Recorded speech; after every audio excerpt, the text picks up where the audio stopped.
সুপ্রিয় ভিউয়ার্স, আশা করি আপনারা সবাই ভালো আছেন। আজকে কথা বলবো আয়রনের প্রসিডিউর নিয়ে, প্রেসিং প্রসিডিউর নিয়ে, যে আপনার কিভাবে আয়রন বা প্রেসিং করলে প্রপারলি প্রেসিং হয়, বা এই প্রেসিংয়ের মধ্যে বা আয়রনের মধ্যে কী কী সমস্যা হতে পারে সেটা নিয়ে ডিসকাস করব। তার আগে যারা আমার চ্যানেলটা এখনও সাবস্ক্রাইব করেনি, সাবস্ক্রাইব করে ফেলুন। তাহলে চলুন আমরা দেখি যে টোটাল আয়রনের প্রসিডিউরটা কী, কীভাবে আয়রন করতে হয় এবং কীভাবে কোয়ালিটিফুল আয়রন করতে হয়। Let's go. সুপ্রিয় ভিউয়ার্স, আজকে কথা বলবো আপনার স্ট্যান্ডার্ড আয়রন প্রসিডিউর নিয়ে। Only the lot pass it audit pass it garments from after thread cut will send to iron.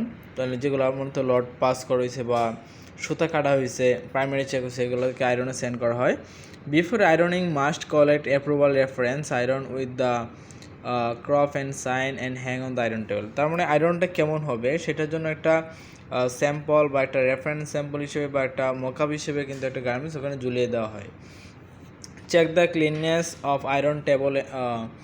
তাহলে এখানে আয়রন টেবিলে যে পরিষ্কার পরিচ্ছন্ন আছে না সেটা চেক দেওয়া হয়।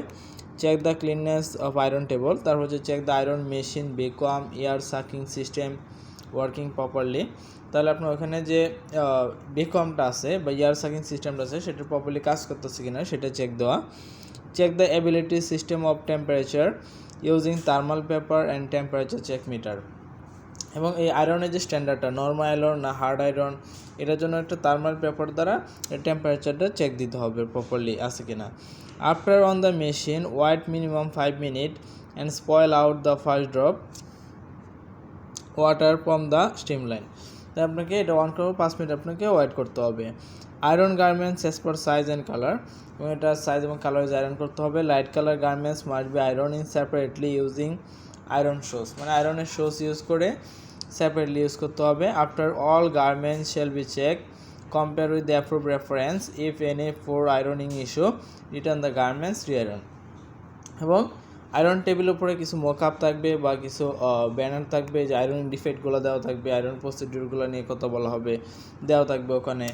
এবং আয়রনের পরে চেক দিতে হবে, যদি কোনো আয়রনের কোনো ফোর আয়রন ইস্যু আসে তাহলে এটাকে আবার রি-আয়রন করতে হবে। তাহলে এখানে আপনারা বুঝতে পারছেন যে আয়রনের কী কী স্ট্যান্ডার্ড রয়েছে। এছাড়াও কিছু আমরা স্ট্যান্ডার্ড নিয়ে ডিসকাস করব এর বাইরে। তবে মেইনলি একটা জিনিস মনে রাখতে হবে যে আয়রন করার আগে অবশ্যই এখানে একটা রেফারেন্স স্যাম্পল থাকতে হবে বা অ্যাপ্রুভাল বা আয়রনের একটা স্ট্যান্ডার্ড থাকতে হবে। এছাড়া কিছু রয়েছে যেমন garments come iron table size wise in the bundle. তার মানে বান্ডেলের সাইজও এখানে গার্মেন্টসগুলো আসবে। Iron table making before every style starting marking, এবং প্রপারলি আয়রনটা করার জন্য কিন্তু ওই সাইজেস মার্কিং করে দিতে হবে ওই টেবিলের।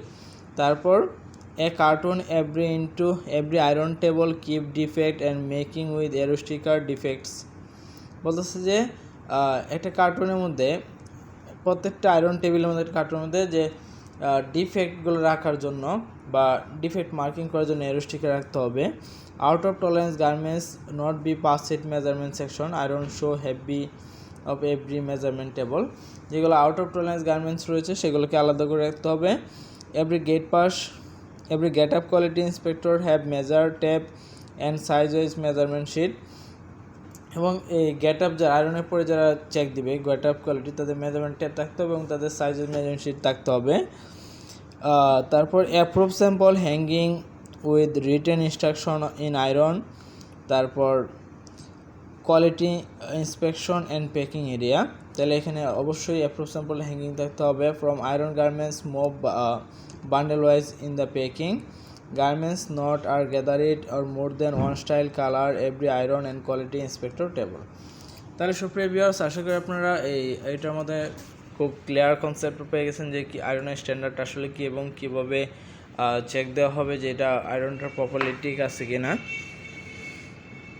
যে অবশ্যই আয়রন স্ট্যান্ডার্ড হিসেবে আয়রনের টেম্পারেচার প্রপারলি চেক দিতে হবে, এবং এই আয়রন টেবিলের সামনে যে আপনার একটা হ্যাঙ্গিং থাকবে, একটা রেফারেন্স স্যাম্পল হিসেবে হ্যাঙ্গিং থাকবে, এবং কিছু আয়রনিং ডিফেক্ট থাকবে বা আয়রনিং প্রসিডিউর একটা এসওপিটা অবশ্যই এখানে হ্যাঙ্গিং থাকবে, এবং যারা আয়রন হেল্পার রয়েছে তারা এটা ফলো করবে।